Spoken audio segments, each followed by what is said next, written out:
Why did Starbucks fail in Israel? In 2001, Starbucks opened 6 stores in prime locations in Israel. And normally, Israelis really like American products and have an extremely close relationship to the Americans. But in this case, things truly didn't work out.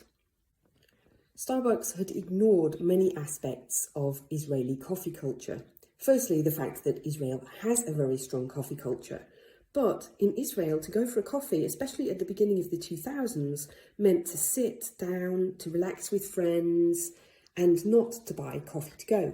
So what the Americans saw as convenience, the Israelis saw as being uncultured, uncultivated.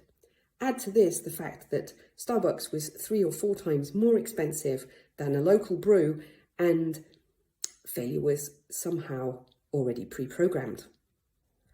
The other aspect of their company culture that Starbucks are proud of, alongside the convenience, is the quality of their coffee.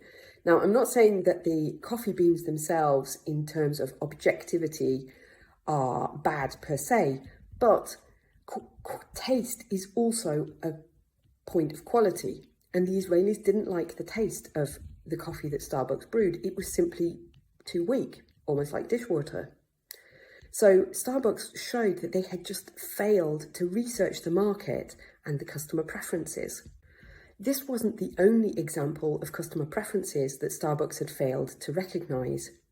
If you go to an independent cafe in Israel, you can often also order a full meal and enjoy a meal of simple food together with friends. Exotic creations and seasonal promotions, as Starbucks wants to do, note, how can you sell pumpkin spice latte in a country that doesn't really have an autumn season? They just didn't catch on. The final nail in the Starbucks coffin was the fact that the partnership with a local company who was actually running the stores just didn't work out. Starbucks didn't want to listen to their partner about how they should run the business, and they also refused to adapt once they realised that things were going well, or things were not going well. So in the end, after around 2 years in the market, Starbucks withdrew and became also an international branding failure. If you want to expand internationally, subscribe to my YouTube channel and sign up for my weekly newsletter and blog post at the link in the comments.